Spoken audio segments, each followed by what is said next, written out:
ভাইরে ভাই, সারা জীবন আমরা শুনে এসেছি গরুর নাম গরু হয়। আমাদের পূর্বপুরুষ থেকে আমরা শুনে এসেছি গরুর নাম গরু হয়। এখন দেখতেছি গরুর নাম আর গরু হয় না, এটার ভিন্নটা। মানুষ যে কি জন্য এইগুলো করতেছে, মানুষ কি বুঝে করে না না বুঝে করে? বোবা প্রাণী তারা কিন্তু বুঝে না। মানুষ তো ঠিকই বুঝে, আল্লাহ তাদেরকে বিবেক জ্ঞান দিছে। তবুও তারা গরুর সাথে এই কাজটা কেন করে? যেমন গরুর নাম মানুষের নামের সাথে মিলিয়ে রাখে। কি দরকার মানুষের নামের সাথে মিলিয়ে গরুর নাম রাখার? যেমন আজকে হাটে দেখলাম একটা গরুর নাম, খবরে দেখতেছি আর কি, গরুর নাম রাখছে পরিমণি, গরুর নাম রাখছে সাকিব খান, গরুর নাম রাখছে হিরু আলম, অন্য অনেক নাম। মানে গরুর নামের শেষ নাই, শুরু আছে। কত নাম বলবো?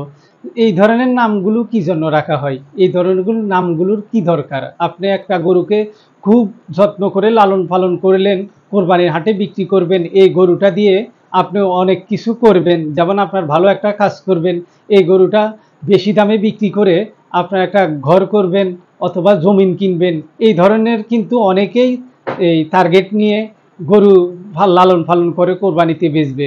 সেই গরুটার নাম যদি এসব ধরনের নামগুলো রাখেন, তাহলে ব্যাপারটা কেমন হয়? যেমন আপনি হিরু আলমকে নিয়ে যাইতেছেন গরুর হাটে বিক্রি করার জন্য। এখন যদি আপনি হাটে গিয়ে বললেন আজকে হিরু আলমকে হাটে আনার সময় সে গাড়ির ভিতরে প্রস্রাব করে দিছে, তো এই ব্যাপারটা কেমন হয়?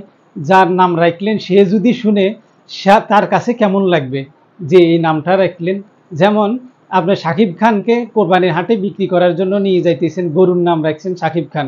এখন আপনি হাটে গিয়ে বললেন সাকিব খানকে আজকে হাটে আনার সময় সে অনেক চিল্লাবিল্লা করছে গাড়ির ভিতরে, তো এই কাজটা কেমন হলো? যে লোকটা শুনবে, যার নামটা রাখলেন, তার কাছে কেমন লাগবে? এই ধরনের নামগুলো রাখার কি প্রয়োজন? যেমন আপনি পরিমণিকে বিক্রি করার জন্য কোরবানির হাটে নিয়ে যাচ্ছেন। এখন যদি আপনি হাটে গিয়ে বললেন এই পরিমণিকে আজকে হাটে আনতে অনেক কষ্ট হলো, তাকে গাড়িতে উড়াইতে অনেক কষ্ট হলো, তো সে আসার সময় গাড়িতে পায়খানা করে দিছে। এখন এই ব্যাপারটা কেমন হলো? যদি যার নাম রাখলেন সে যদি শুনে, তার কাছে কেমন লাগবে? এই ধরনের নামগুলো রাখার কি প্রয়োজন? যাদের নামের সাথে মিলিয়ে রাখতেছেন তারা শুনলে তাদের কিন্তু কেমন লাগবে? যদি আপনার নামের সাথে মিলিয়ে রাখি, কেউ যদি এই ধরনের কথা বলে, আপনার কেমন লাগবে? গরুর নাম, এই ধরনের নামগুলো রাখার কোনো প্রয়োজন নাই। গরুর নাম কিন্তু গরুই হয়, আমরা সব সময় জানি গরুর নাম গরু হয়। এখন মানুষে যে ধরনের নামগুলো দিতেছে, আপনি একটা কোরবানি পশু খুব যত্ন করে লালন পালন করলেন, আপনি এই কোরবানিতে বিক্রি করবেন, ঠিক আছে, আপনি বিক্রি করবেন, ছড়া দামে বিক্রি করবেন, আপনার অনেক কাজে আসবে। এই ধরনের নামগুলো রেখে আপনার টাকাগুলোকে হারাম করার কোনো প্রয়োজন নেই। আপনি গরুর নাম গরুই হয়। যারা এই ধরনের নামগুলো রাখে, ওই মানুষগুলোকে যেন মহান আল্লাহ তাআলা বুঝার তৌফিক দান করে। আমিন।